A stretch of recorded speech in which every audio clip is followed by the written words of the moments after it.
आपके यहाँ क्या चला प्रीवियस की मोटर पर दे भाई 3 चला मोटर।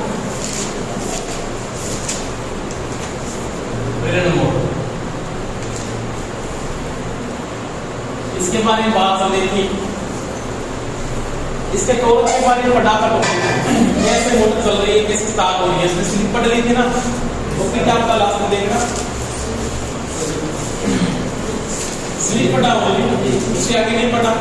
हाँ, इसके बाद आपने सबसे पहले टॉपिक पढ़ा, उसमें पढ़ा था स्लिप क्या होती है, क्या पढ़ा था स्लिप। स्लिप को लिखने का प्रतीक होता है वो क्या होता है, ऐसे होता है। तो ये क्या है, NS माइनस में NR का डिफरेंस है, इन दोनों का क्या है। आपके पास दो गतियां आप यूज कर रही हो, एक तो कौन सी आपके पास सिंक्रोनस गति है, कौन सी गति है सिंक्रोनस। इस सिंपल सी बात होगी, सिंक्रोनस गति का मतलब क्या होता है कि आपके पास एक स्टेटर है, इसमें दो पार्ट मेन होते हैं इंपॉर्टेंट। कि 3 फेज की मोटर की बात करें उसमें दो इंपॉर्टेंट टॉपिक होंगे, इसमें क्या होगा स्टेटर होगा, एक इसका क्या होगा रोटर होगा। आपका जो स्टेटर है वो स्टेशनरी पार्ट है, उस समय उसका जो मैग्नेटिक फ्लक्स है वो जिस गति पर घूमता है उसको अपने क्या बोलते हैं, सिंक्रोनस गति कहते हैं। और जिस गति पे लोड चलता है या भार घूमता है या रोटर घूमता है उसको क्या बोलते हैं, अपने रोटर गति कहते हैं। और इन दोनों का जो डिफरेंस है उसको क्या कहते हैं, अपने स्लिप कहते हैं। यानी सिंक्रोनस गति, ये गति कौन सी आपके पास है, ये तो आपके पास है सिंक्रोनस गति, और ये कौन सी है, तो ये आपके पास कौन सी है जी, इसको बोलते हैं रोटर गति। क्या बोलते हैं, रोटर गति। इन दोनों का जो अंतर है उसको अपने क्या बोलते हैं, स्लिप कहते हैं। ये बात कंप्लीट हो गई थी। इसका जो मात्रक होता है वो क्या होता है जी, वो होता है आरपीएम। क्या होता है, आरपीएम। अब यहाँ पे मैंने दो बातें की थी, जैसे सिंपल सी बात करूं मैं कि मेरे पास एक 3 फेज की मोटर है, मान लिया आपने 3 फेज की मोटर बना दी और 3 फेज की वाइंडिंग, यहाँ पे जो वाइंडिंग ये वाला भाग होगा, इस भाग को क्या बोलते हैं, स्टेटर कहते हैं। जैसे आपने जनरेटर में स्टेटर के बारे में पढ़ा था, स्टेटर वहां पे किसका काम करता है, आर्मेचर का काम करता है। आर्मेचर स्टेटर एक ही बात थी किसके अंदर, जनरेटर के अंदर। इस भाग में मैंने क्या कर दी, वाइंडिंग डाल दी है, कौन सी वाइंडिंग डाल दी, 3 फेज की। अब 3 फेज की वाइंडिंग क्यों की है, क्योंकि मेरे को पता मोटर कौन सी है, 3 फेज की मोटर है। अब इसका जो फेज डिफरेंस है वो सभी को पता है, कितनी डिग्री होगा, 120 डिग्री। समझ में आ गई मेरी बात। अब यहाँ पे बीच में क्या स्थापित कर दिया आपने, इसके बीच में क्या लगा हुआ, यहाँ पे लगा रोटर। ये जो पार्ट है इसको क्या बोलते हैं, रोटर कहते हैं। समझ में आ गई बात।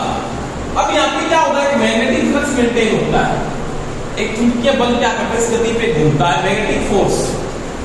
ये वाइंडिंग क्या करेगी सप्लाई के साथ, और ये क्या बनाएगी, मैग्नेटिक फोर्स बनाती है। क्या बनाती है, मैग्नेटिक फोर्स।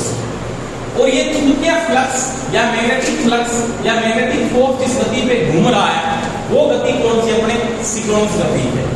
और जिस गति के बाद में इसके पीछे कौन भागता है, रोटर भागता है, और रोटर जिस गति पे घूमता है उसको क्या बोलते हैं, अपने रोटर गति कहते हैं। जिसका नॉर्मल सी बात है, मैग्नेटिक फोर्स की जो गति है वो तो क्या आपके पास NS है, और ये जो रोटर घूम रहा है वो गति कौन सी आपके पास, NR है। और इन दोनों का जो अंतर है वो क्या कहलाएगी, स्लिप कहलाएगी। समझ में आ गई बात। अब स्लिप किसमें आती है, स्लिप का जो मात्रक होता है वो क्या होता है आपके पास, वो होता है आरपीएम। क्या होता है, आरपीएम। यानी स्लिप किसमें माप के चलते हैं, वो किसे माप के चलेंगे, अपने आरपीएम में मापते हैं। किसे मापते हैं, आरपीएम। अब देखो, अब यहाँ पे दो बातें पूछ सकता है आपकी जो स्टार्टिंग अवस्था होती है कौन सी, स्टार्टिंग के समय या स्टार्टिंग के टाइम आपकी स्लिप कितनी होगी, स्टार्टिंग के समय स्लिप का मान कितना होगा, स्टार्टिंग के समय स्लिप का मान होगा आपका किसके बराबर होगा, वो होगा NS के बराबर। किसके बराबर होगा, तो स्टार्टिंग के समय रोटर की गति क्या होती है, 0। रोटर आपका घूम रही है, रोटर आपका क्या स्थिर है, और रोटर की गति आपकी क्या 0 है। स्टार्टिंग के समय स्लिप का मान कितना होगा, NS के बराबर होगा। परंतु जैसे ही आप इस कंडीशन में जाओगे, रनिंग अवस्था में जाते हो, किस अवस्था में जाते हो, रनिंग के टाइम या रनिंग की अवस्था में जो स्लिप का मान होगा वो इन दोनों का क्या होगा, अंतर होगा। ये इन दोनों का क्या होगा, डिफरेंस होगा। डिफरेंस का मतलब होता है NS माइनस क्या होगा, NR का डिफरेंस होगा। स्टार्टिंग के समय इसका मान मैक्सिमम होता है और रनिंग अवस्था में इसका मान होता है वो क्या होता है, गिर जाता है। और रनिंग अवस्था में दोनों का क्या होगा, वो अंतर होता है। समझ में आ गई बात। तो यहाँ तक तो बात अपने कंप्लीट हो चुकी है। इसके बाद जो नेक्स्ट टॉपिक डाल के लिखना अपने को वो पढ़ेंगे इसमें अंशीय स्लिप। क्या पढ़ेंगे? अंशीय स्लिप इसको बोलते हैं भिन्नात्मक स्लिप। भिन्नात्मक स्लिप समझ में आ गई मेरी बात? अब ये भिन्नात्मक स्लिप क्या है या अंशीय स्लिप क्या होता है उसके बारे में देखो। आपके पास ये स्लिप है, क्या है? स्लिप। ns माइनस क्या है? nr, ये क्या है? स्लिप है। अगर इसको सिंक्रोनस गति से आप क्या दे दोगे? भाग दे दोगे, तो आपके पास क्या है? भिन्नात्मक स्लिप या उसको बोलते हैं अपने अंशीय स्लिप। यानी स्लिप को सिंक्रोनस गति से भाग दे दिया जाए या विभाजित कर दिया जाए, या आप ये लिख सकते हो स्लिप व सिंक्रोनस गति का जो अनुपात है उसको बड़े क्या बोलते हैं? भिन्नात्मक स्लिप कहा जाता है। अब देखो नॉर्मल सी बात है, भिन्नात्मक स्लिप का जो मान होगा या अंशीय स्लिप का मान होगा, इसका अंश का मतलब है एक का कुछ भाग। मैक्सिमम कितना मान आ सकता है? एक आ सकता है। आपको ये पूछ सकता है अंशीय स्लिप का मान मैक्सिमम कितना हो सकता है, या आप ये बोल सकते हो अंशीय स्लिप का मान मैक्सिमम कब होगा? तो सभी को पता है कब होगा? स्टार्टिंग के समय। यानी मैं लिख सकता हूं कि स्टार्टिंग के टाइम, स्टार्टिंग टाइम आपको ये पूछ रहा है कि अंशीय स्लिप का मान कितना होगा, तो मैं ये बोलूंगा यहाँ पे कि इन दोनों का जो डिफरेंस है, इन दोनों का डिफरेंस स्लिप क्या आएगी? आपके पास ns आएगी, ns ही आएगी ना, और इसका मान क्या होगा? ns होगा। तो ये क्रॉस होने के बाद वैल्यू क्या बचेगी? आपके पास एक बचती है। समझ में आ रही है बात मेरी? क्योंकि आपके पास स्लिप और सिंक्रोनस गति का जो अनुपात है वो भिन्नात्मक स्लिप कहलाती है, और भिन्नात्मक स्लिप स्टार्टिंग के टाइम क्या रहती है? इकाई यानी क्या रहती है? एक रहती है। समझ में आ गई बात? अब अगर इसको रनिंग अवस्था में लेके चलता हूं मैं, किस अवस्था की बात करूं? रनिंग टाइम, तो आपके पास स्लिप का मान किसके बराबर होगा? इसके बराबर होगा, जिसकी वैल्यू क्या होगी? 1 से कम होगी। इसका मैक्सिमम मान भिन्नात्मक स्लिप का मान आ सकता है रनिंग अवस्था में वो 0.02 से 0.05 हो। इसका कोई मात्रक नहीं होता, क्योंकि ये क्या एक प्रकार का अनुपात है। समझ में आ गई बात? तो लिखो भिन्नात्मक स्लिप या अंशीय स्लिप क्या है? भिन्नात्मक स्लिप या अंशीय स्लिप लिखो। स्लिप व सिंक्रोनस गति के अनुपात को, स्लिप व सिंक्रोनस गति के अनुपात को भिन्नात्मक स्लिप कहा जाता है।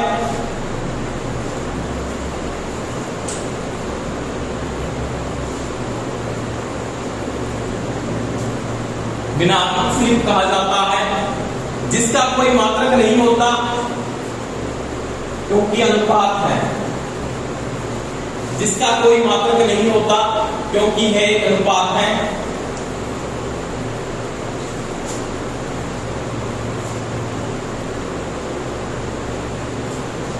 ठीक है? इसका अधिकतम मान स्टार्टिंग के समय इकाई या 1 होता है।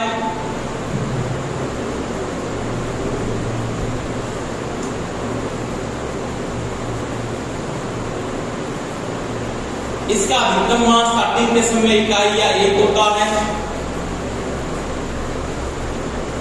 वह रनिंग अवस्था में इसका मान इकाई से कम 0.02 से 0.05 के मध्य होगा। 0.02 से 0.05 के मध्य होगा।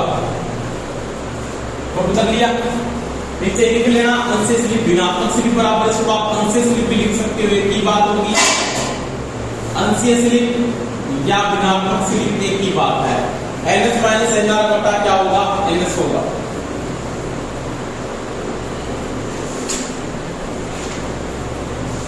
ठीक है, ये चीज नोट करनी है इसके नीचे। तो दिक्कत है यहाँ पर किसी का नहीं है। उसके बाद इसको प्रतिशत स्लिप क्या पढ़ेंगे? प्रतिशत स्लिप।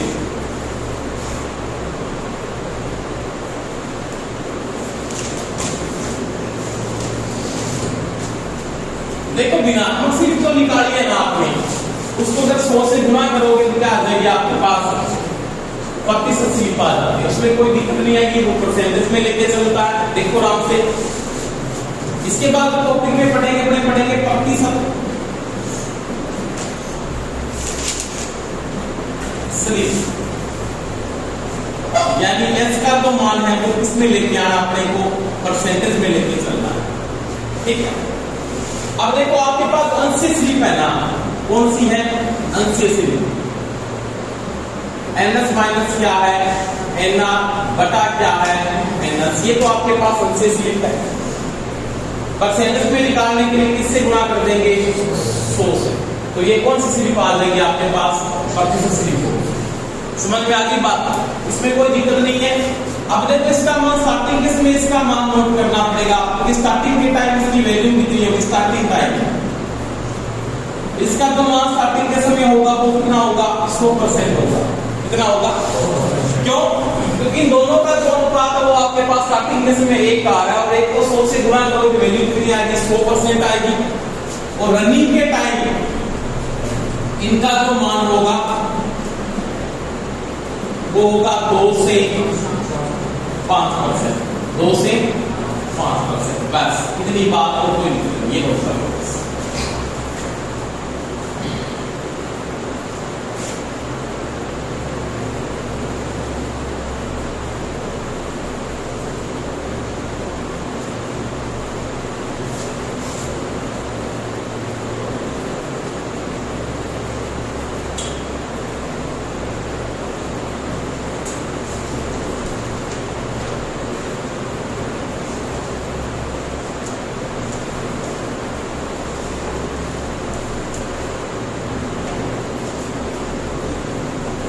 कोई दिक्कत है यहाँ पर?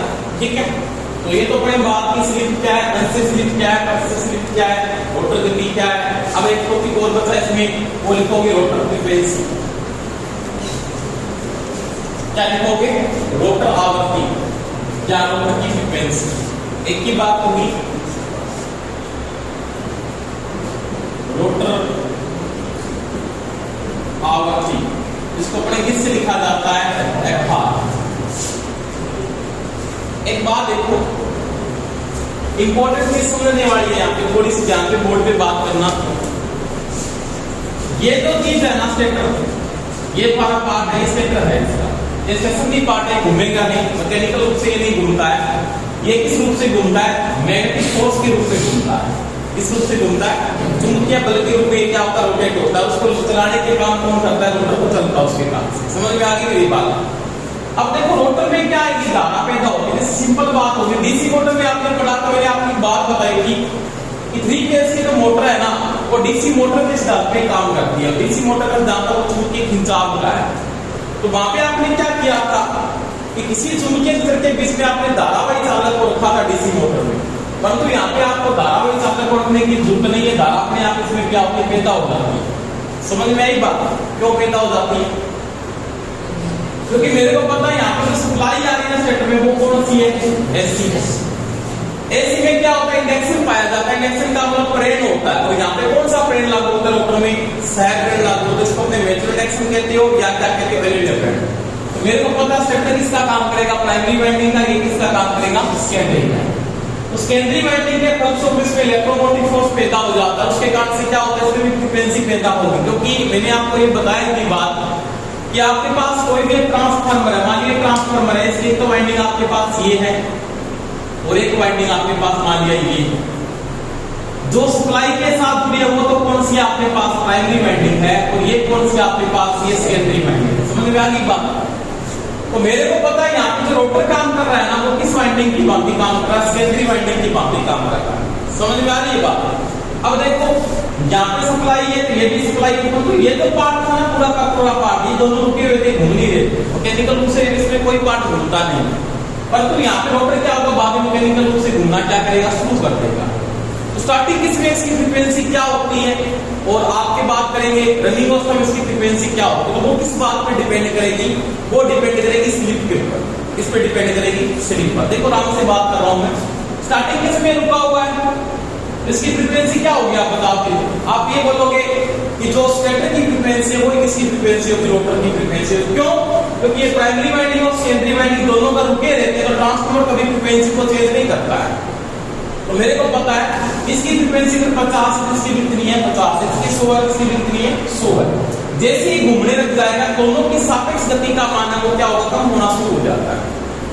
अगर दोनों रुके हुए हैं, एक घूम रहा है दूसरा रुका हुआ है, तो सापेक्ष गति का मान क्या है, मैक्सिमम मेंटेन हो रहा है। अब दोनों ही घूमने लग गए और दोनों की गति का डिफरेंस क्या है, कम आ रहा है, तो आपको पता है यहाँ पे फ्रीक्वेंसी का मान भी क्या होगा, कम देता होगा।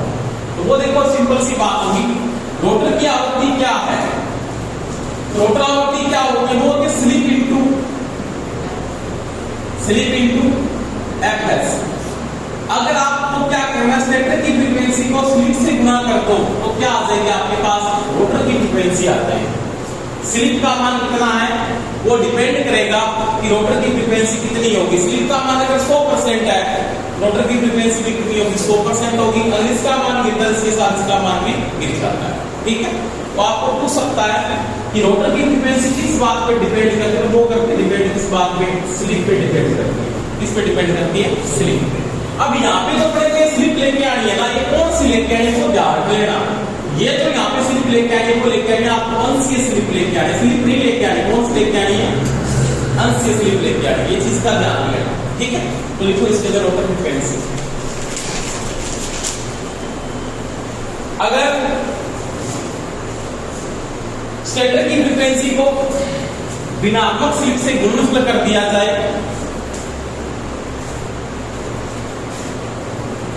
अगर स्टेटर की फ्रीक्वेंसी को ऋणात्मक स्लिप से गुणनफल कर दिया जाए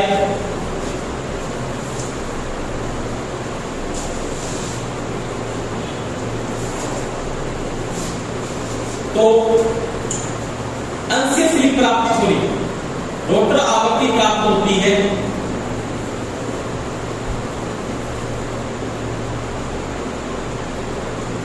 रोटर आवृत्ति प्राप्त होती है। अंशीय स्लिप को स्टेटर की फ्रीक्वेंसी से गुणनफल कर दिया जाए, ये है तो रोटर की आवृत्ति प्राप्त होती है। तो किसमें आएगी, हर्ट्ज में आएगी, इसमें आएगी हर्ट्ज में। आराम से बात देखो, आराम से। अब यहाँ पे स्टार्टिंग पूछ सकता है आपको, क्या पूछ सकता है, स्टार्टिंग के टाइम एफ आर का मान, समझ में आ रही बात है। देखो स्टार्टिंग के टाइम अंश स्लिप का मान कितना होता है, तो आपको पता है कितना होता है, 1 होता है।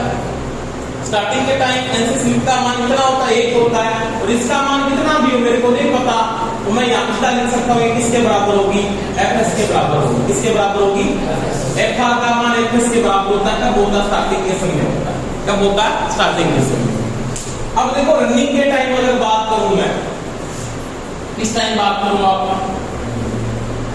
कि रनिंग के समय या रनिंग के टाइम क्या होगा, एफ आर का मान। आप क्या करोगे यहाँ पे, एस इनटू क्या कर देंगे, एफएस। रनिंग अवस्था में अपने को पता है, नॉर्मल सी बात है। अगर इसका मान कितना होता है तो वो 0.02 से, समझ में आ गई बात। इसका मान लगभग कितना होता है, 50 हर्ट्ज होता है। कितना होता है, 50 हर्ट्ज। तो ये फ्रीक्वेंसी कितनी आएगी आपके पास, बोलो, गुणा कर दो, कितना आ रहा है। जैसे मैंने यहाँ पे 100 का भाग ले दिया तो ये वैल्यू मेरे पास आएगी पूरी की पूरी, कितना आएगा, 1 हर्ट्ज आएगी। कितनी आएगी, 1 हर्ट्ज। क्योंकि भारतीय फ्रीक्वेंसी के अनुसार अगर आप नोट करोगे तो स्टेटर की फ्रीक्वेंसी का मान 50 हर्ट्ज होगा और स्लिप का मान कम से कम कितना हो सकता है, 0.02 हो सकता है। इसका कितना हो सकता है वो देखो, कितना हो सकता है, तो ये भी हो सकता है क्या, इसका मान मैंने ये भी दिया था, स्लिप का मान 0.02 से 0.05 के मध्य होती है। तो इसका मान क्या लिखोगे यहाँ पे, एफएस का मान कितना करोगे, वही 50 करोगे, तो ये कितनी आएगी, 2.5 हर्ट्ज। इसका मतलब मैं ये लिख सकता हूँ कि रनिंग के टाइम भारतीय फ्रीक्वेंसी के अनुसार इसका जो मान आता है वो 1 हर्ट्ज से 2.5 हर्ट्ज के मध्य रहता है। कितना रहता है, 1 हर्ट्ज से 2.5 हर्ट्ज के मध्य। स्टार्टिंग के समय जितनी रोटर की फ्रीक्वेंसी होगी वो स्टेटर की फ्रीक्वेंसी होती है। आप लिख सकते हो कि स्टार्टिंग के समय रोटर की फ्रीक्वेंसी भी लगभग कितनी होती है, 50 हर्ट्ज से। ठीक है, लिखो इसके नीचे। स्टार्टिंग के समय रोटर की फ्रीक्वेंसी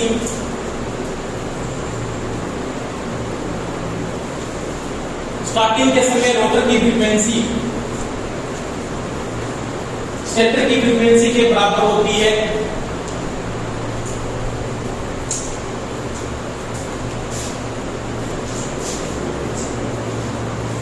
स्टार्टिंग के समय रोटर की फ्रीक्वेंसी स्टेटर की फ्रीक्वेंसी के बराबर होती है।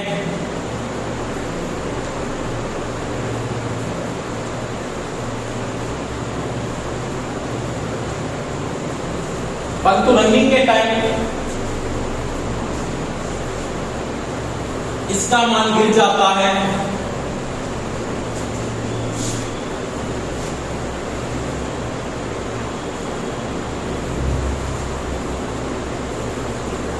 अगर भारतीय फ्रीक्वेंसी 50-70 स्टेटर फ्रीक्वेंसी होगी, अगर भारतीय स्टेटर फ्रीक्वेंसी 50-60 है, भारतीय स्टेटर फ्रीक्वेंसी 50-60 है, तो रोटर की फ्रीक्वेंसी उस समय रनिंग अवस्था में 1 से 2.5 हर्ट्ज के मध्य होगी। 1 से 2.5 हर्ट्ज के मध्य होगी।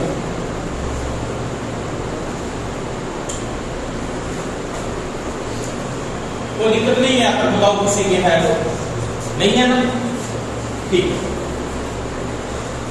देखो मैं इसका एक क्वेश्चन करवा देता हूं, कोई दिक्कत आए तो मेरे को बता देना और आप क्वेश्चन खुद करके देख लेना बाद में।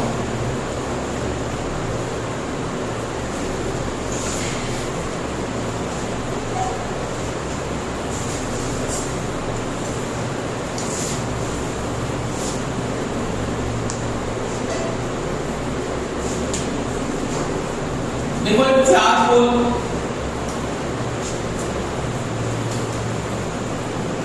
पचास हर्ट्ज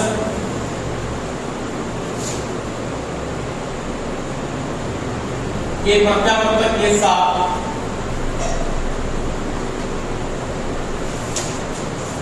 तीन तला इंडक्शन मोटर, आइए इंडक्शन मोटर जुड़ी है।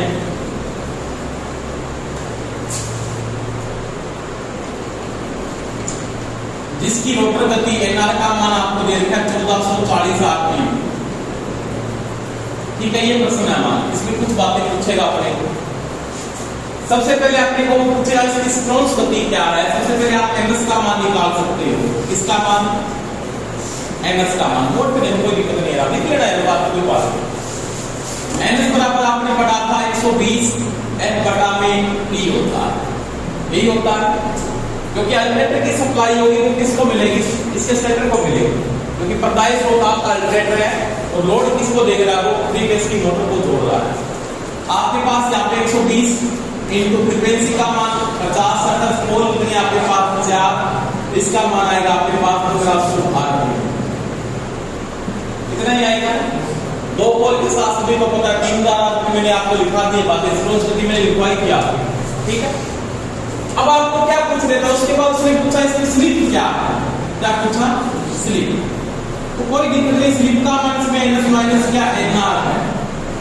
अब अपने को एक बात का ध्यान रखना है, यहाँ पे स्लिप स्टार्टिंग पूछ रहा है या रनिंग पूछ रहा है, वो दोनों ही पूछ सकता है। अगर मेरे को वो स्टार्टिंग पूछ रहा है कि मेरे को पूछे स्टार्टिंग स्लिप क्या है उसकी, तो स्टार्टिंग में मेरे को पता है एनआर का मान कितना होता है। तो एनआर का मान स्टार्टिंग के समय कितना होता है? 0 होता है। रोटर तो घूम नहीं रहा स्टार्टिंग के समय, तो स्टार्टिंग के समय से जो स्लिप होगी वो 1500 आरपीएम ही होगी। कितनी होगी? 1500 आरपीएम। समझ में आ गई बात? परंतु जब वो पूछे रनिंग में कितनी है, तो आप रनिंग में निकालेंगे। यहाँ पे रनिंग के टाइम स्लिप तो क्या लिखोगे आप? एनएस माइनस क्या लिखोगे? एनआर। एनएस कितना आपके पास? 1500, और ये कितने पे घूम रहा है? 1440। रोटर इसमें देखते हैं 1440 आरपीएम, तो ये आ जाएगा 7 आरपीएम। कितना आ जाएगा? 7 आरपीएम। अब मेरे को ये पूछ लेता है कि अंशीय स्लिप कितनी है? क्या पूछे? अंशीय स्लिप। अब अंशीय स्लिप स्टार्टिंग में सभी को पता है, तो एक करेगी कुछ भी आ जाए। कितनी रहेगी? 1। मैं यहाँ पे रनिंग की बता देता हूँ आपको निकाल के, तो रनिंग की आप निकालोगे कोई दिक्कत नहीं है। रनिंग में क्या होता है? एनएस माइनस क्या होता है? एनआर बटा क्या होता है? एनएस होता है। इन दोनों का डिफरेंस में निकाल रखा पहले से 60 है, और इसका मान कितना आपके पास? 1500 है। 1500 का 7, तो ये आएगी 0.04, कितनी आएगी 0.04। तो मैंने आपको बताया था एलसीएम स्लिप का मान 0.02 से 0.05 के मध्य ही आएगी इनमें से लगभग, ठीक है। अब आप पूछेगा प्रतिशत कितना है इसकी स्लिप, प्रतिशत स्लिप तो स्टार्टिंग में 100% होती है, और रनिंग में बता देंगे तो रनिंग में क्या हो जाएगी आपको पता है, अंश स्लिप को 100 से गुना कर दो, अंश स्लिप कितनी है आपके पास, ये रही इनटू 100 कर दो, कितनी आ जाएगी, ये आ जाएगी 4%, ठीक है, कोई दिक्कत नहीं है। उसके बाद पूछ लेता है रोटर की फ्रीक्वेंसी क्या है, तो स्टार्टिंग में तो 50 हर्ट्ज ही है, स्टार्टिंग में कितनी है रोटर की फ्रीक्वेंसी, तो आप बोलोगे एफएस के बराबर होती है, तो 50 है तो 50 ही रहेगी वो भी। रनिंग में कितनी है पार का मान, तो रनिंग में आप लिखोगे, रनिंग में लिख दोगे आप 0.04 फ्रीक्वेंसी स्लिप आपको लेनी, इनटू में क्या लिखेंगे 50, कितना आ जाएगा 2 हर्ट्ज, कितनी आ जाएगी 2 हर्ट्ज। तो ये किस टाइम होगी आपकी, ये होगी जी रनिंग टाइम, किस टाइम होगी, कोई दिक्कत नहीं, किसी प्रकार से आपको क्वेश्चन पूछे आप आंसर दे दो, ठीक है। ये काम आने वाला आगे जाके बहुत ज्यादा, ठीक है, ये नोट कर लें सभी।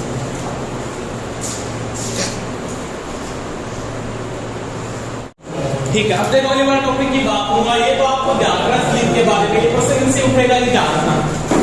ये तो चीजें मैंने बताई है ना, स्लिप क्या है, अंश स्लिप क्या है, स्पॉन्स गति क्या है, रोटर गति क्या है, परसेंट स्लिप कैसे निकलेगी, रोटर फ्रीक्वेंसी कैसे निकलेगी, इनसे पर्सन आएगा, ये फिक्स होता है कि क्या करेगा, ये इंपॉर्टेंट चीज है, आगे जाके ये काम में भी आएगा, ठीक है। अब अपने टॉपिक आगे को पढ़ेंगे।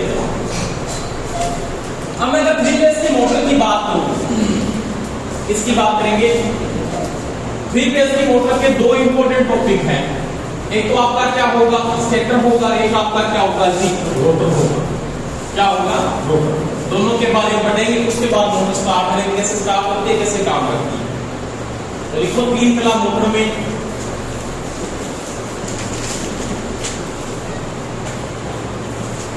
3 फेज की मोटर। देखो इसके 2 पार्ट है, एक इसका क्या है जी, एक तो आप बोलते हैं इसका स्टेटर है, क्या है स्टेटर, और एक इसके बारे में पढ़ना अपने को, एक है इसका, ठीक है। मोटर का जो निर्माण होता है इसमें कोई चेंजिंग नहीं होने वाली, ये अल्टरनेटर के समान ही होता है, समझ में आ गई बात। इसके आधार पे चेंजिंग होगी, मोटर कौन सी बनने वाली है, जैसे मैंने बाउंड रोटर डाल दिया कौन सी मोटर बन जाएगी, एकल केस डाल दिया कौन सी मोटर बन जाएगी, 2 वाइंडिंग कर दी कौन सी मोटर बन जाएगी, ठीक है, समझ में आ गई बात। सिक्वेंस मोटर बनाऊंगा तो मोटर में कैसे चेंजिंग की जाती है वो पढ़ेंगे, समझ में आ रही बात। सबसे पहले बात यहाँ पे स्टेटर की बात करता हूँ, स्टेटर इसका क्या असेंबली पार्ट है, क्या है, ये स्थिर भाग है, क्या है स्थिर भाग, जो प्रत्यावर्तक के समान होता है, प्रत्यावर्तक के समान होता है। 2-3 बातें रिपोर्ट लिखनी है साथ साथ में आपको। ये इसका एक स्थिर भाग है जो एक प्रत्यावर्तक के क्या होता है समान होता है। जैसे आपने प्रत्यावर्तक में क्या पढ़ा था, आर्मेचर पढ़ा था, क्या पढ़ा था आर्मेचर, आर्मेचर और स्टेटर एक ही बात होती है वहां पे, ये चीज का ध्यान रख लेना। वहां पे तो आर्मेचर बोल दो चाहे स्टेटर बोल दो, दोनों में कोई डिफरेंस नहीं होगा। तो इसका जो स्टेटर है ना एक असेंबली पार्ट है, जो प्रत्यावर्तक के क्या होता है बिल्कुल समान होता है, इक्विवेलेंट बिल्कुल किसके समान होगा, अल्टरनेटर के समान ही होगा, ठीक है। अब यहाँ पे एक बात है, तो इसमें 3 कला वाइंडिंग को 120 डिग्री फेज अंतर के साथ या कला डिफरेंस के साथ, फेज अंतर के साथ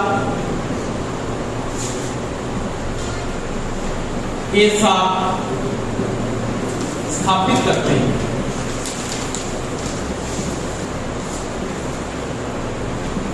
ठीक है जी, 3 वाइंडिंग की जाएगी, 120 डिग्री का क्या होगा फेज डिफरेंस होगा, तीनों वाइंडिंग को मैं क्या कर दूंगा स्थापित कर दूंगा। अब एक चीज का ध्यान रख लेना, जो पार्ट स्टेटर होगा वो स्टेटर हमेशा ही जो स्थापित होगा या किसके ऊपर बनता है, जैसे स्टेटर को मैंने क्या बोला आर्मेचर बोला, आर्मेचर किससे बनाया जाता है, सिलिकॉन स्टील की बारीक बारीक पट्टियों को स्टेपलिंग करके बनाया जाता है। तो ध्यान रख लेना स्टेटर में जो कोर बनती है वो किसकी बनती है, वो सिलिकॉन स्टील की बनती है, या स्टेटर की वाइंडिंग किसके ऊपर स्थापित होगी, वो सिलिकॉन स्टील के ऊपर स्थापित होगी, क्योंकि वाइंडिंग कौन सी एलसी की है, ये चीज का ध्यान रखना है। समझ में आ गई बात? अब ये देखो स्टेटर का काम क्या है, या इसमें कौन सा बल पैदा होता है। तो मैंने आपको एक बात बताई थी, स्टेटर मैग्नेटिक फोर्स एमएफ स्थापित करता है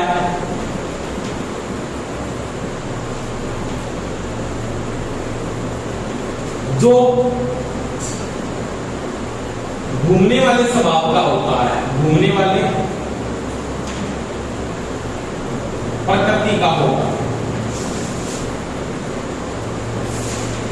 यानी ये तो मैग्नेटिक फोर्स से बनाएगा, ये रोटेटिंग टाइप होगा, घूमता है हमेशा। ये चीज का ध्यान रखना कि स्टेटर किस प्रकार से घूमता है, उसका मैग्नेटिक फोर्स घूमता है, चुंबकीय फ्लक्स घूमता है उसका मैग्नेटिक फोर्स, और किस प्रकार से घूमता है, क्योंकि सप्लाई कौन सी ऐसी आपसे बदलता है, उस प्रकार से आपका मैग्नेटिक फ्लक्स भी यहाँ पे क्या करता है, रोटेट करता है, यानी क्या करता है, घूमता है। समझ में आ गई बात? तो ये चीज का ध्यान रखना यहाँ पे कि इसका जो स्टेटर है वो मैग्नेटिक फोर्स के रूप में मेंटेन होता है, मैग्नेटिक फ्लक्स इसका क्या करता है, यहाँ पे घूमने वाला पार्ट है। ठीक, और लिखा बता दो मेरे, बोलो। अब इसके बाद बात आती है कि ये सिर्फ मैग्नेटिक फोर्स बना दिया, आपने वाइंडिंग डाल दी, वाइंडिंग किसके समान डाल दी, एक अल्टरनेटर के समान वाइंडिंग डाल दी। अब आपको ध्यान ये भी रखना है कि ये जो स्टेटर है ना, ये जो स्टेटर की वाइंडिंग की जाती है किसके ऊपर की जाती है, तो आपको ये भी पता होना चाहिए कि जाएगी सिलिकॉन स्टील के ऊपर। किसके ऊपर करेंगे? सिलिकॉन स्टील की बारीक बारीक पत्तियों को स्टेपिंग करके बनाया जाता है। उसका रीजन आपको पता है कि पत्तियों को लिमिट क्यों करते हैं, एडगेट पत्ती को कम करने के लिए। सिलिकॉन क्यों डालते हैं, सिलिकॉन क्यों डालते हैं, बोलो, स्टेटिसिटी को कम करने के लिए। अब उसके बाद देखो, ये इंडक्शन मोटर जो वर्क करती है, एमआई मोटर, या आप ये लिख सकते हो कि प्रेरण मोटर जो वर्क करती है वो करती है किस सिद्धांत पे वर्क करती है, वो करते हैं मैग्नेटिक फोर्स के सिद्धांत पर। किसके ऊपर? मैग्नेटिक फोर्स, या आप बोल सकते हो घूर्णी चुंबकीय क्षेत्र के सिद्धांत पर। ये चीज का ध्यान रखना, घूर्णी चुंबकीय क्षेत्र के सिद्धांत पर ये मोटर क्या करेगी, कार्य करेगी या वर्क करती है। यानी इसका जो वर्क डन होगा ना, वो मैग्नेटिक फोर्स के काम से होता है, वो घूर्णित होना चाहिए। क्या होना चाहिए? घूर्णित। अगर आप बोलो कि डीसी मोटर में आपने बात की, उसका था वो क्या था, आपके पास स्थिर था, वहां पे कोई रोटेटिंग पार्ट नहीं था, क्योंकि वहां पे आपने क्या रखा था, धारावाही चालक को रखा था अंदर, आर्मेचर आपका धारावाही चालक था वहां पे। परंतु यहाँ पे क्या है, ये मैग्नेटिक फोर्स है, ये घूर्णित है, तो आप क्या रखोगे, बीच में सोर्स के चालक को भी रख सकते हो, वो भी रोटेट करेगा। तो ये तो बात किसकी की, मैं स्टेटर की। अब देखो रोटर में क्या है, अब इसका जो रोटर आता है, इंडक्शन मोटर का जो रोटर आता है, वो दो टाइप के बनाए जाते हैं। कितने प्रकार के होते हैं? दो प्रकार के। कौन कौन से? एक तो आपने पढ़ा होगा गिलेरी, इसको बोलते हैं स्क्विरल केज, गिलेरी, पिंजरा, रोटर। यानी गिलेरी का जो पिंजरा होता है उसका प्रकाश इसका रोटर बना होता है, इसको बोलते हैं गिलेरी पिंजरा, या बोलते हैं स्क्विरल केज। क्या बोलते हैं? Squirrel cage. इंडक्शन मोटर के नाम से भी इसको जाना जाता है। अब इसका दूसरा रोटर कौन सा आता है, रोटर और काम आता है, जिसको अपने ये बोलते हैं बाउंड रोटर, या बोलते हो स्लिप रिंग रोटर भी बोल सकते हो, स्लिप रिंग रोटर। इसे अपने क्या बोला जाता है, स्लिप रिंग मोटर में कौन सा रोटर काम आता है, ये क्वेश्चन भी दूसरी बार आ चुका है, कौन सा रोटर काम आता है, बाउंड रोटर। बाउंड का इस भाग में क्या होगी, वाइंडिंग। ठीक है, इसके आगे जाके दो टाइप हो जाएंगे फिर। एक होता है एकल गिलहरी पिंजरा मोटर, और दूसरा इसका जो टाइप हो जाएगा वो हो जाएगा दोहरा गिलहरी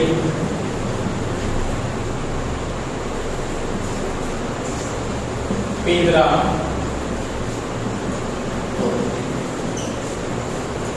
ठीक है, इसमें कोई दिक्कत नहीं। अब देखो, आपकी जो मोटर बनती है इंडक्शन मोटर, कितने टाइप है। इंडक्शन मोटर की बात कर रहा हूं, किस मोटर की बात कर रहा हूं, एमआई मोटर,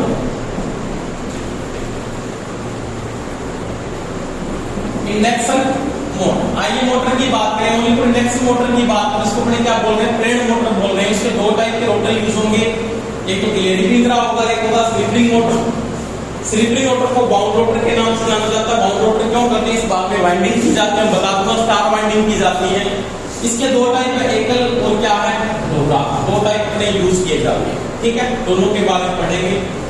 उसके बाद अपने मोटर विशेष प्रकार की और मोटर बदले उसकी बातें अलग से पढ़ेंगे। अब देखो सबसे पहले एक डाल के देख लेना कि ये जो स्टेटर है ना, ये सभी मोटरों में क्या रहने वाला समान है, इसमें कोई चेंजिंग नहीं है। चेंजिंग किसमें करेंगे, मोटर में चेंजिंग करेंगे, ठीक है। अब लिखो टॉपिक डाल दो,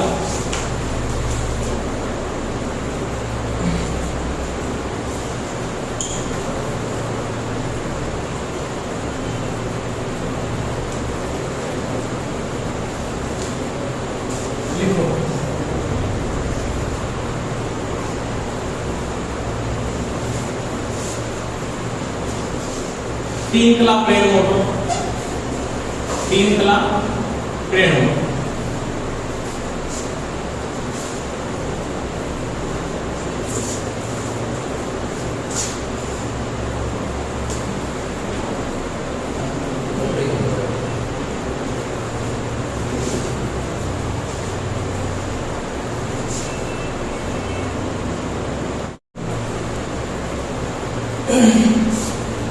देखो आप ये जो रोटर बना रहे हो स्टार्टिंग के समय जो कॉपर की छड़ें आपने यहाँ पे बाहरी यूज की है, और ये जो आपका जो बाहरी भाग होता है रोटर का पूर्ण पार्ट है, किसका बना होता है, स्टील का बना होता है। अब देखो कॉपर में क्या है, आर का मान लो है, एल का मान क्या होगा, हाई होगा। दूसरी बात जो स्टार्टिंग टॉर्क को मेंटेन करता है वो पावर फैक्टर के समानुपाती होता है।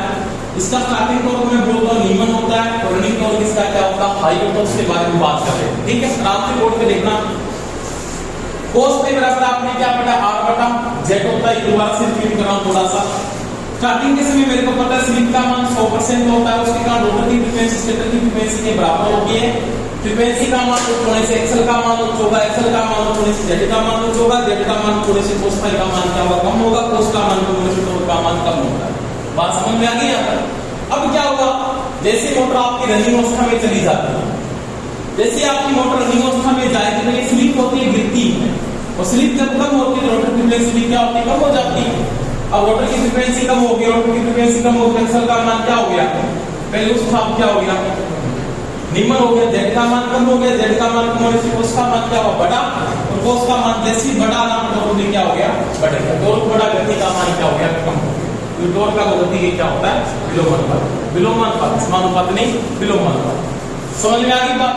तो ये चीजें ध्यान लेना कि ये सिंगल फेज की मोटर है, एकल फेज गिलेरी का मोटर है, इसका स्टार्टिंग टॉर्क लो होता है, रनिंग टॉर्क हाई होता है, इसको ज्यादा यूज नहीं करते।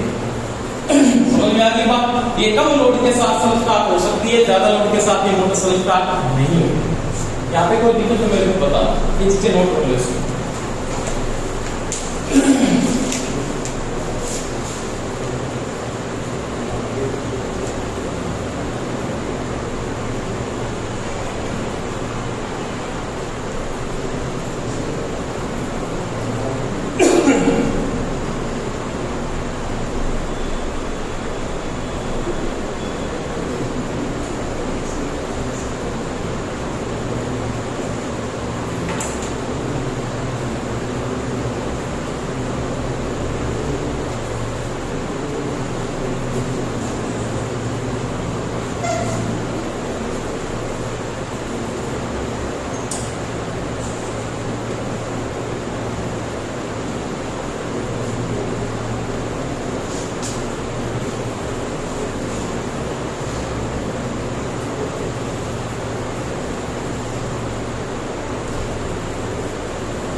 हो गया समझना। अब देखो आराम से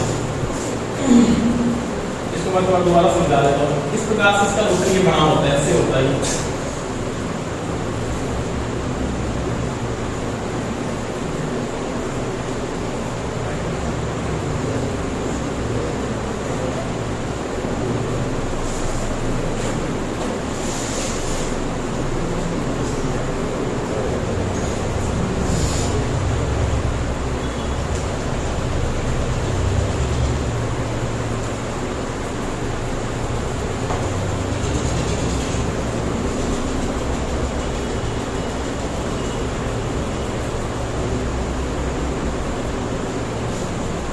यहाँ पे जो बाल लगे छड़े इस प्रकार से लगी हुई है इसके चारों तरफ, यहाँ पे भी छड़े ऐसे खड़ी हुई है।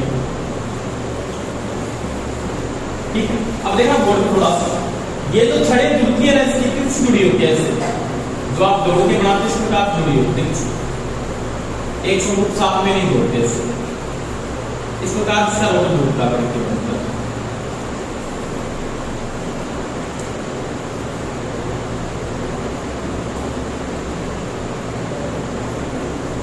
इस प्रकार से बना होता है, यानी जो छड़े लगती है इसके अंदर बारी में फिक्स जुड़ जाती है इस प्रकार से। इसका काम क्या होगा मैं बता देता हूँ, आगे इसका प्रभाव आएगा इंटरलॉकिंग प्रभाव, उसको बचने के लिए और आघूर्ण और चून के तरफ क्या करना, समरूप बनाना है, समरूप आघूर्ण और समरूप चून के तरफ क्या करने के लिए छड़े काटे जाते हैं, पेंसिल काटी जाती है, नीचे नोट लगा लिखा देता हूं, क्या नोट लगा नोट।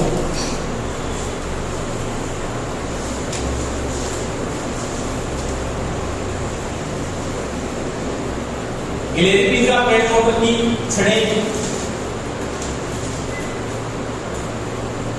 साथ के साथ, समझ गए साथ, या बीच में क्या इसकी साथ है, ये वाली ये पार्ट इसके समांतर नहीं होगी, समांतर का मतलब बिल्कुल समरूप है, समांतर कभी नहीं होगी, साथ सिंगल केस गिलेरी पिंजरा मोटर की छड़े या बार, ये लिखा है सात के हैं, कोई बात नहीं, गिलेरी पिंजरा दोनों में एक ही बात होगी। गिलेरी पिंजरा पेड़ मोटर की छड़े सात के समांतर नहीं होती, क्योंकि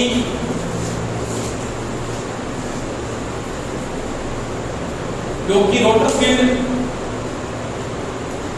वह टॉर्क को समरूप पैदा करने के लिए, रोटर फील्ड व टॉर्क को समरूप पैदा करने के लिए,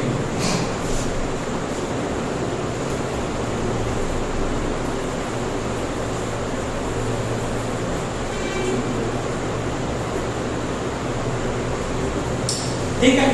अब देखो ये तो सिंगल केस की बात है, सिंपल है, इसका स्टार्टिंग टॉर्क आपको ध्यान रखना लो है और रनिंग टॉर्क इसका क्या हाई है, कोई दिक्कत नहीं आएगी। ये बात हमें एक चीज और नोट करना थोड़ी सी, क्या नोट करनी है कि अपने यहाँ पे पहले इंसुलेशन को यूज किया था, जैसे आर्मेचर में आपने बेकेलाइट डाल दिया या माइका डाला था इंसुलेशन के रूप में, डाला कि नहीं डाला, इसके बीच में ये छड़ों और पितल की छड़ों के बीच में, तो आपके पास यहाँ पे स्टील है और यहाँ पे क्या कॉपर की छड़े हैं। अब आपको यहाँ पे इसके बीच में कोई इंसुलेशन यूज होता है, इसके अंदर कोई इंसुलेशन नहीं होता, ये चीज का ध्यान रखना। यानी आपके पास ये जो स्टील है ना और इसके बीच में जो छड़े डाली वो कॉपर की है, इसके बीच में इंसुलेशन नहीं होगा, यानी रोधक का उपयोग नहीं होगा इसके अंदर, ये ध्यान रखना, कोई इंसुलेशन नहीं बनता। और वहां पे आपने इंसुलेशन को यूज किया था इसके अंदर आर्मेचर के अंदर, अब इसमें इंसुलेशन को यूज क्यों नहीं करते, आपके दिमाग में बात आनी चाहिए थी, इसके अंदर इंसुलेशन को यूज नहीं करते, क्यों नहीं करते, इसका रीजन यही होता है क्योंकि आपको पता है धारा ज्यादा फ्लो होने वाली स्टील में नहीं फ्लो हो सकती, ज्यादा अच्छी फ्लो होगी ऊपर में फ्लो होगी, क्यों होगा, क्योंकि इसकी कनेक्टिविटी क्या ज्यादा है, धारा फ्लो होने वाली किसमें ऊपर में होगी, स्टील में अपने आप फ्लो नहीं होगी, समझ में आ गई। अब यहाँ पे ध्यान देना, तो आपको ये पूछ सकता है कि रोटर आप स्टील का बना रहे हो, बीच में बालें डाल रहे हो, किसकी डाल रहे हो, ऊपर की डाल रहे हो, दोनों के बीच में किसका इंसुलेशन यूज होता है, जिसके बीच में किसी प्रकार का इंसुलेशन यूज नहीं होगा, क्यों नहीं होता, तो तांबे में खड़े आपका फ्लो होता है, क्यों फ्लो होता है, इसकी कनेक्टिविटी क्या ज्यादा है, किसकी बजाय स्टील की, समझ में आ गई। अब वो दिक्कत बता दो। अब देखो कि इसके बाद वो बात करता है डबल की, डबल में कोई दिक्कत नहीं, दो वाइंडिंग डाल देगा, जहां पे वाइंडिंग आपने एक कर रखी है वहां पे वाइंडिंग डाल देगा दो, ये बिल्कुल सिंपल सी बात होगी, दो नंबर में दोहरी गिलेरी पिंजरा पेड़ मोटर का रोटर बना होता है, इससे बना होता है।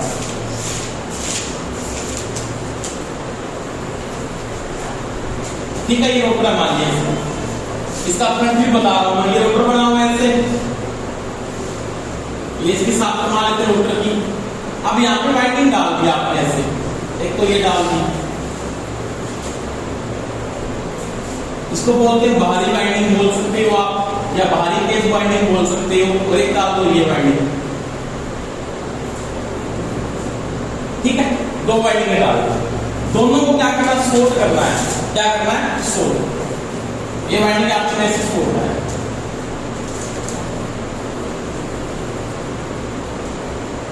और ये वाइंडिंग भी आपको ऐसे सोल्ड है। ठीक है जी। अब ये जो बाहरी केस है ना, ये बाहरी केस जो वाइंडिंग है ना, ये तो किसकी होगी भाई, ब्रास की होगी। ब्रास किसको बोलते हैं, पीतल को बोलते हैं। और ये होगी भीतरी केस वाइंडिंग,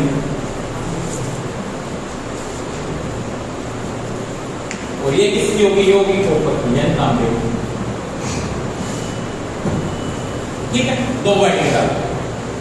अब ये रोटर बना हुआ आपका, एक सोर्स की चालक है। अब आपने स्टार्टिंग में वही बात होगी, इसका टॉर्क होता है वो सिंगल फेज से ज्यादा आता है। स्टार्टिंग टॉर्क ज्यादा होता है, रनिंग टॉर्क कम हो जाता है, गति बढ़ जाती है। कारण क्या, बोलिए आपके पास तांबा है ना, तांबा ये वाला, इसमें आर्क, सॉरी पीतल की बात करो, इसमें आर का मान तो क्या होगा, जिसकी रेजिस्टिविटी हाई होती है बता सभी को, और एल का मान क्या होगा, मिनिमम। तांबे में क्या होता है, देखो ये तो कंडीशन किसकी है, तो ये तो कंडीशन इसकी है। इस वाइंडिंग की क्या कंडीशन है, इसमें तो होगा आर का मान तो जी होगा नीमन, और एल का मान क्या होगा, बात समझ में आती। आप एक बात को नोट करो, दो पीपल बड़े हैं, दो प्रकार के, आराम से बोर्ड में देखना, मैं बता रहा हूं आपको। इस प्रकार के दो पीपल बड़े हैं,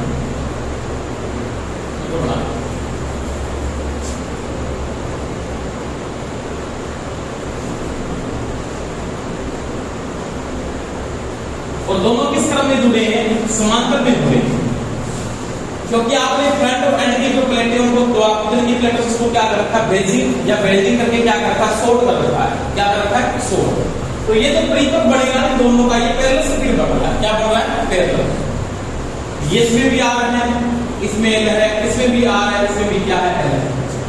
एक इसका ले लिया, मान लिया तो ले लिया पीतल वाले का, आरएल सर्किट सीरीज का बना लिया, और ये किसका ले लिया आपने, तांबे का। ये ग्राफ का, ये कॉपर का। समझ में आ गई। धारा के दो रास्ते, एक करंट ये फ्लो होगा, जैसे मान लेता हूं यहाँ तो करंट फ्लो रहा ना, ये पीतल वाला फ्लो ना, ब्रास करंट फ्लो, इसको मैं आई से लिखता हूं, और इसको लिखता हूं आई सी। ब्रास करंट को मैंने आई बी से लिखा है, और कॉपर करंट को मैंने आई सी से लिखा है। आराम से देखना क्या हुआ। स्टार्टिंग के समय मैंने एक बात की, स्टार्टिंग के समय एफ आर का मान है ना, वो एफ एस के बराबर आता है। आता कि नहीं आता, किस टाइम, स्टार्टिंग के टाइम। समझ में आई बात। तो मेरे को पता है कि स्टार्टिंग के टाइम क्या हुआ, एफ आर का मान एफ एस के बराबर। इसका एल क्या है, हाई है। एल क्या है, इसका कॉपर का, कॉपर का एल हाई है। पहली बात कॉपर का एल हाई है। दूसरी बात स्टार्टिंग के समय फ्रीक्वेंसी बहुत हाई है। तो इसमें क्या हो रहा है कि कॉपर की वाइंडिंग में जो एक्सल का मान आ रहा है ना, ये बहुत ऊंचा आ रहा है। स्टार्टिंग के समय क्या आ रहा है, ये आ रहा है बहुत ऊंचा, हाई आ रहा है, बहुत ज्यादा, वेरी हाई आ रहा है। इसमें भी एक्सल आ तो रहा है, परंतु एक्सल क्या आ रहा है, लो आ रहा है, इतना हाई नहीं आ रहा। क्यों, क्योंकि इसका एल लो है।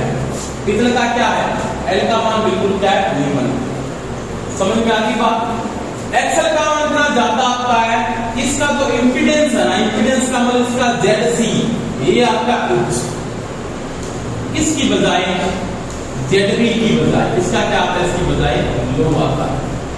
समझ में आ रही है बात। इसका Z क्या आता, हाई आया, इसका Z क्या आया, लो आया। किसकी बजाय, कॉपर की बजाय इसका इंपीडेंस क्या आ रहा है, इस कॉपर का इंपीडेंस ज्यादा आ रहा है, और ब्रास का इंपीडेंस क्या आ रहा है, कम आ रहा है।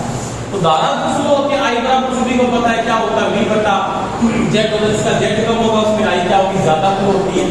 तो स्टार्टिंग में धारा ज्यादा किसमें फ्लो होगी, ब्रास वाली वाइंडिंग, इसमें पीतल में।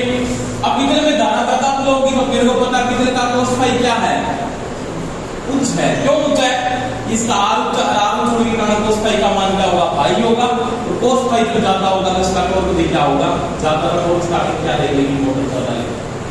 समझ में आया, कोई नहीं क्या कोई पकड़ के रखा है।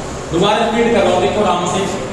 स्टार्टिंग के टाइम रोटर की फ्रीक्वेंसी स्टेटर की फ्रीक्वेंसी के बराबर है, जिसके कारण से क्या होता है, कॉपर की वाइंडिंग में एल का मान भी उच्च है। स्टार्टिंग के समय रोटर की फ्रीक्वेंसी स्टेटर की फ्रीक्वेंसी के बराबर होने के कारण एक्सल बहुत ज्यादा आता है इस वाइंडिंग का, तांबे की वाइंडिंग का। उसके कारण इसका इंपीडेंस बढ़ जाता, हो जाता।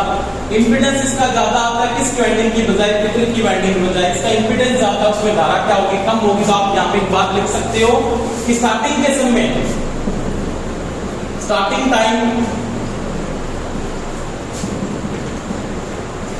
IC लेस देन IB होगा। समझ में आ रही बात?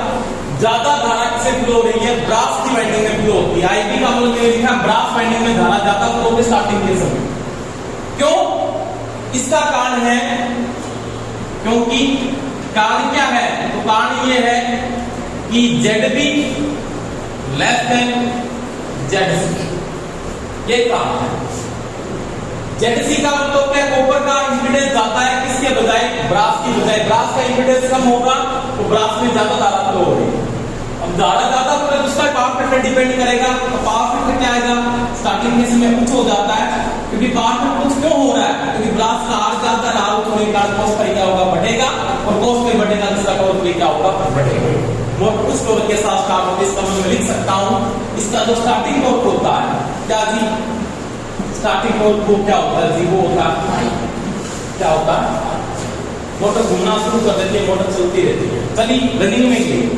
अब रनिंग में जाते ही क्या हुआ कि जैसी मोटर रनिंग अवस्था में जाती है तो ये फ्रीक्वेंसी है ना, फ्रीक्वेंसी गिर जाती है।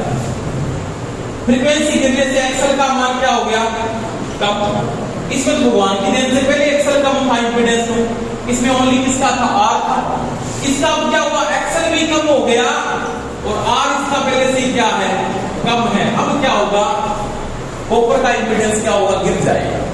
कॉपर का इंपीडेंस गिर जाएगा, क्यों, आर कम है, एक्सल भी कम हो गया। पहले ज्यादा क्यों आ रहा, क्योंकि इसका एक्सल ज्यादा था। अब एक्सल भी कम हो गया, आर पहले से कम है, क्योंकि मैं लिखा है यहाँ पे कॉपर में क्या होता है जी, आर कम होता है, एल क्या होता है, कुछ होता है, मतलब क्या होता है, फ्रीक्वेंसी गिर गई। फ्रीक्वेंसी गिरने से एक्सल का मान क्या हो गया, कम हो गया।